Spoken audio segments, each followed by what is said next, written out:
intermediaries. What is the I would very much like clarification of the question, or if my CIO has anything he wants to add. The question is very straightforward. We've seen, and I'm certain that you're aware of the issue of companies that are skimming 25 and 30% off multi-million-dollar government contracts, two-man operations like GC Strategies and Dalian, Cordex, the list goes on. We've heard the number is 635. Is that number correct? Companies like that. Dominic? I can only confirm that PSPC, I think, is the one that came up with this number. I'm not sure that's the specific number, so I can't confirm for sure. What's the number you have, sir?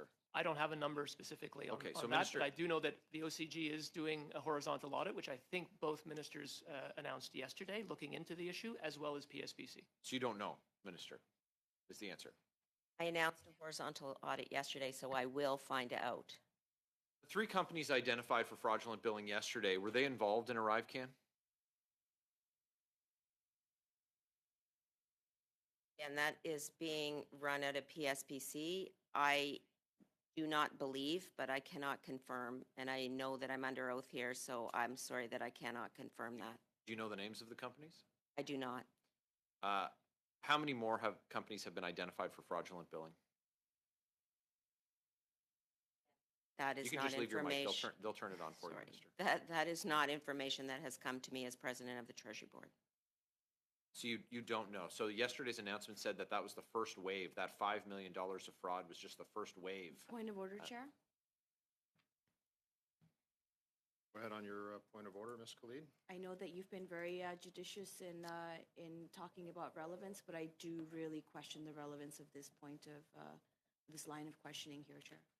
Well, I'm going to allow Mr. Barrett to continue with the floor. I heard what Ms. Kuzi had to say, and I'm sure Mr. Barrett will bring it back to where he needs to go. Mr. Barrett, you have the floor. Go ahead, please. I did stop you. We heard in yesterday's announcement that $5 million of corruption was just the first wave. So that implies that it being the first, that there's more to come.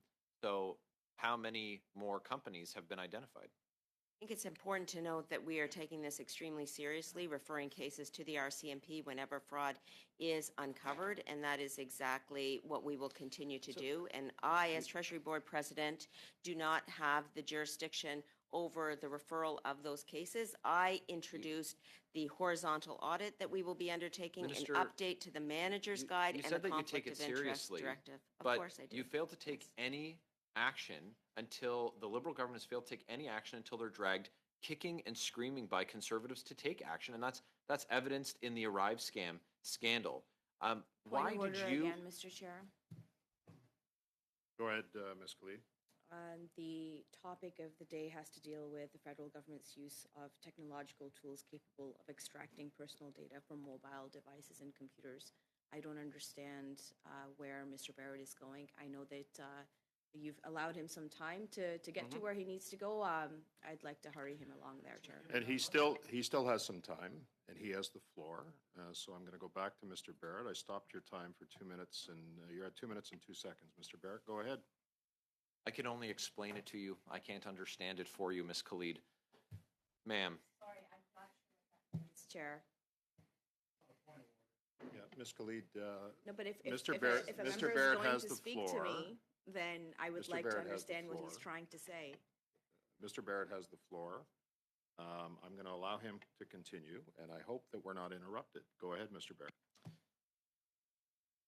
Your Liberal government failed to take any action on ArriveCan until they were dragged kicking and screaming. We hear time and time again that you take it seriously, but you, Minister, voted against having the Auditor General investigate ArriveCan. Why? Actually, we do take it very seriously. That's why I made a very extensive announcement yesterday with announcing the horizontal audit across government. I published we heard that in your previous answer, relating Minister. to Different the question this professional time. services. November 2nd, 2022, you voted against the audit. Why?